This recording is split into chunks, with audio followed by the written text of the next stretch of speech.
نحمده ونصلي ونسلم على رسوله الكريم اما بعد فاعوذ بالله من الشيطان الرجيم بسم الله الرحمن الرحيم اللهم صل على سيدنا ومولانا محمد وعلى آل سيدنا ومولانا محمد وبارک وسلم۔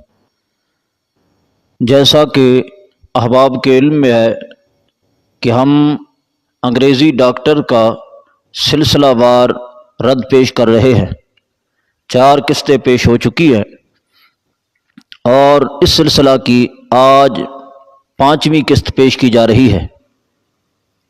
پچھلے دروس کے اندر ہم نے ڈاکٹر کے 2 متضاد بیان پیش کیے تھے۔ ایک بیان کے اندر اس نے کہا ہے کہ حضرت امام حسین رضی اللہ تعالیٰ عنہ خالصتاً دین بچانے کے لیے گئے تھے، دین قتل ہو رہا تھا، دین ذبح ہو رہا تھا۔ حضرت امام حسین رضی اللہ تعالیٰ عنہ خالصتاً دین بچانے کے لیے گئے۔ تو سیدنا امام حسین رضی اللہ تعالیٰ عنہ 100% دین بچانے کے لیے اپنا اہل و عیال کا اور سب کا خون پیش کر رہے تھے۔ تو آپ اور پھر اسی بیان کے اندر تھوڑا سا آگے چل کر کے کہتا ہے صحابہ کرام حضرت امام حسین کو روکتے رہے۔ لیکن 2 چیزیں سند سے ملتی ہیں۔ حضرت عبداللہ بن عباس رضی اللہ تعالی عنہ جنہوں نے سیدنا امام حسین رضی اللہ تعالی عنہ کو جاتے وقت روکا بھی تھا۔ حضرت امام حسین خالصتاً دین بچانے کے لیے جا رہے ہیں اور صحابہ کرام حضرت امام حسین کا راستہ روک رہے ہیں۔ تو ہم نے سوال اٹھایا تھا کہ بتاؤ ان 2 بیانوں کے درمیان تطبیق کیسے ہوگی کہ حضرت امام حسین رضی اللہ تعالیٰ عنہ خالصتاً دین بچانے کے لیے جا رہے ہیں اور دوسرے صحابہ کرام روک رہے ہیں، تم کہتے ہو کہ سند سے ثابت ہے۔ تو اب بتاؤ حضرت امام حسین تو دین بچانے والے ہوئے، تو جو دین سے روک رہے ہیں، جو دین کے راستے سے روک رہے ہیں، ان کے لیے کیا حکم ہے؟ تو ڈاکٹر کی جانب سے ایک تحریری جواب آیا ہے، اس کے اندر انہوں نے اپنے بیان کی تطبیق پیش کی ہے کہ ہمارے ان 2 بیانوں کے اندر تطبیق کیسے ہے۔ کہتے ہیں کہ یزید کی بیعت یہ تھی کہ اگر میں قرآن و سنت کے خلاف بھی حکم کروں تو ماننا ہوگا، میں شریعت کے اسلام کے خلاف بھی حکم کروں تو ماننا ہوگا۔ تو ظاہر بات ہے دین قتل ہو رہا ہے، دین ذبح ہو رہا ہے، دین کو مٹایا جا رہا ہے، دین قتل ہو رہا ہے۔ اب یزید کی بیعت تھی یہ، اب 2 صورتیں تھی، یا تو عزیمت پر عمل کرتے ہوئے اپنی جان پر جو کچھ آتا برداشت کر کے اپنی جان کو سپرد کر کے دین کو بچایا جاتا اور کہا جاتا کہ میں یہ بیعت نہیں کروں گا، یہ عزیمت ہے۔ اور یا دوسری صورت یہ ہے کہ دین کو اپنی آنکھوں کے سامنے یہ سارا کا سارا ذبح ہوتے ہوئے دیکھ کر بھی اپنی جان کو بچا لیا جاتا اور رخصت پر عمل کر لیا جاتا۔ تو کہتا ہے کہ حضرت امام حسین اس وقت عزیمت پر عمل کر رہے تھے اور صحابہ کرام نے رخصت پر عمل کیا۔ صحابہ کرام حضرت امام حسین کو روک رہے ہیں تو رخصت پر عمل کر رہے ہیں، اور یزید کی بیعت کر رہے ہیں ان تمام کے تمام صحابہ کرام جنہوں نے یزید کی بیعت کی، ان تمام نے رخصت پر عمل کیا۔ حضرت امام حسین نے عزیمت پر عمل کیا ہے اور صحابہ کرام نے رخصت پر عمل کیا ہے۔ یہ صحابہ کرام کی انتہائی سنگین گستاخی ہے۔ وہ صحابہ کرام جو بدر کے اندر گنتی کی تعداد میں ہوں، اس وقت اپنی جان کو بچانے کی پرواہ نہ کریں۔ وہ صحابہ کرام جن کی تلیوں کے اندر کیلیں ٹھوکی جائیں، لیکن اس کے باوجود صحابہ کرام دین پر حرف نہ آنے دے۔ آج اتنی ہی جان پیاری ہو گئی تھی کہ دین آنکھوں کے سامنے ذبح ہو رہا ہے، دین قتل ہو رہا ہے، لیکن وہ اپنی جان بچا رہے ہیں۔ اور یہاں پر جس معنی میں رخصت استعمال ہو رہی ہے، یہاں پر رخصت جس معنی میں استعمال ہے، وہ رخصت اس معنی میں نہیں ہے کہ یہ رخصت جائز ہو۔ رخصت کی اقسام ہے، یہ علم جاننے والے جانتے ہیں کہ رخصت کی اقسام ہے، اور یہاں پر یہ کہنا کہ انہوں نے یزید کی بیعت کر لی اور اس کفر کو تسلیم کر لیا، یہ وہ رخصت نہیں ہے کہ جس کو اپنانا جائز ہو۔ کبھی ایسے ہوتا ہے کہ اکراہ شرعی کے وقت کوئی ناجائز کام بھی اس کی رخصت ہو جاتی ہے، اس کو کرنا روا ہو جاتا ہے، یعنی اس کا گناہ نہیں ہوتا۔ مثلا اگر کوئی شخص اکراہ شرعی کرتا ہے، کہتا ہے کہ یہ حرام کھا وگرنہ تجھے جان سے مار دیں گے،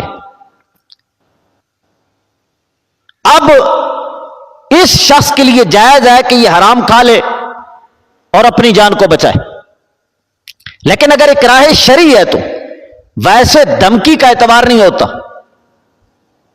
اکراہ شرعی پکا یقین ہے کہ اس کے ہاتھ میں تلوار ہے اور یہ جان سے مار دے گا، اب شریعت کہتی ہے تجھے رخصت ہے، تو حرام کھا لے اپنی جان بچا لے۔ لیکن اگر وہی اکراہ شرعی کرنے والا اگر یہ کہتا ہے یا تجھے جان سے مار دوں گا یا فلانے کو قتل کر، جان سے مار دوں گا، فلانے کی عزت برباد کر، اب شریعت اس کی اجازت قطعاً نہیں دیتی کہ اپنی جان کو بچاتے ہوئے کسی کو قتل کیا جائے۔ اگر اس کی جان قتل ہو رہی ہے تو وہ جس کو یہ قتل کر رہا ہے وہ بھی تو جان ہے۔ اب اس کی شریعت اجازت نہیں دیتی کہ اپنی جان بچاتے ہوئے کسی کو قتل کیا جائے۔ یہاں پر جلالی جس معنی میں رخصت لے رہے ہیں کہ دین قتل ہو رہا ہے، تمام کے تمام مسلمانوں کا دین برباد ہو رہا ہے، دین ذبح ہو رہا ہے، اس وقت صحابہ کرام نے یزید کی یہ بیعت کر لی کہ تو خلاف قرآن و سنت بھی حکم کرے گا تو مانیں گے۔ اس وقت اپنی جان کا معاملہ نہیں تھا۔ جب اپنی جان کا معاملہ نہیں ہے، لوگوں کے دین کا سوال ہے، یہ پوری امت مسلمہ کا مسئلہ ہے، تو ایسی صورت میں یہ تسلیم کرنے کی کیا رخصت تھی؟ تو الیاذ باللہ کیا تم صحابہ کرام کے سلسلہ میں کہہ رہے ہو کہ صحابہ کرام نے حرام کام کر لیا، یہ گستاخی نہیں ہے تو اور گستاخی کو سینگ اگتے ہیں؟ کتنی سنگین گستاخی کی تم نے کہ صحابہ کرام نے ایک حرام کام کر لیا، ایک حرام کام کر لیا اور یزید کی یہ بیعت تسلیم کر لی کہ اگر تو خلاف قرآن و سنت بھی کہے گا تو مان لیں گے، لیکن ہماری جان نہ چلی جائے، اپنی جان کو بچا رہے ہیں۔ یہ خاص ایرانیوں کی بولی ہے جو آج ڈاکٹر بول رہا ہے، کہتا ہے نا جی فلانا عرفان شاہ تھا اور ایران کے ڈالروں نے اس کو تباہ کیا ہے اور آج صحابہ کرام کی مخالفت کر رہا ہے۔ یہاں پر بھی وہی اثر دکھلائی دیتا ہے جو خاص ایرانیوں کی بولی ہے۔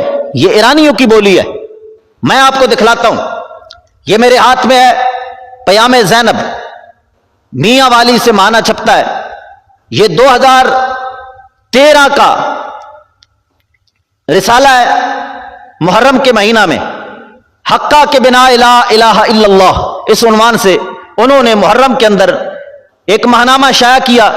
اس کے اندر انہوں نے یہی بات کی ہے جو جلالی کر رہا ہے۔ یہ ایرانی بھی وہی بات کر رہے ہیں کہ صحابہ کرام نے اپنی آنکھوں کے سامنے دین کو قتل ہوتے دیکھ کر، دین کو ذبح ہوتے دیکھ کر اپنی جان کو بچایا ہے، اور کہتے ہیں کہ صحابہ کرام تھے ہی مفاد پرست، پس جہاں سے کوئی مفاد ملتا اسی کے مطابق عمل کرتے۔ تو یہاں پر چونکہ جان جا رہی تھی، اگر یزید کی بیعت کر لی جاتی، یزید کی حکومت کو تسلیم کر لیا جاتا، بہت بڑا مال حاصل ہوتا، اور اگر نہ تسلیم کیا جاتا تو جان چلی جاتی. تو یہ ایرانی کہہ رہا ہے کہ صحابہ نے اپنی جان کو بچایا ہے، اور اپنے سامنے یہ سارا کا سارا دین کا قتل انہوں نے برداشت کیا ہے. یہ عبارت میں پڑھتا ہوں، صفحہ نمبر 3 پر ہے. یہ لکھتا ہے جنگ احد میں شہادت رسول کی افواہ سنتے ہی وہ پرانی رسوم کی طرف آمادہ اور پلٹنے کا نعرہ لگا چکے تھے. جن کے گھروں پر اویزاں جھنڈے ان کے خاندانی بیراہ روی اور ان کے مادر پدر آزاد ہونے کا ڈھنڈورا پیٹتے تھے، وہ اسلام کو ایک معاشرتی بندل تصور کرنے لگے. آگے لکھتا ہے ان اوباش ذہنوں میں رسالت کی گواہی کھٹکنے لگی، وہ قرآنی آیات کو الہامی ماننے کے لیے تیار ہی نہ تھے. اسلام کا زہری لبادہ انہوں نے اپنے مادی ضرورتوں کے لیے اوڑھ رکھا تھا. کہتا ہے کہ مادی ضرورتیں وہاں سے ملتی رہی، ظاہری طور پر انہوں نے اسلام کو اپنائے رکھا، اور پھر مادی ضرورتیں کہیں اور سے ملی، تو جیسے جیسے مادی ضرورتیں ملتی گئی ویسے ویسے مطالبے یہ مانتے گئے. یہ خاص ایرانیوں کی بولی ہے جو آج صحابہ کرام کے حق میں یہ ڈاکٹر لاہوری بول رہا ہے. کتنی سنگین گستاخی کہ صحابہ کرام نے اپنی جانوں کو بچایا ہے، اپنے سامنے دین ذبح ہو رہا ہے، اور بیعت اس معنی میں لی جا رہی ہے کہ اگر میں خلاف قرآن و سنت بھی حکم کروں تو ماننا ہوگا. یعنی کیا مطلب؟ دین سامنے قتل ہو رہا ہے لیکن صحابہ کرام اپنی جانیں بچا رہے ہیں. کتنی سنگین گستاخی. پھر کہتے ہیں جب روکو نا سمجھاؤ، کہتے ہیں جی یزید کی مخالفت سے روکتے ہیں. بتاؤ یہ یزید کی مخالفت ہو رہی ہے؟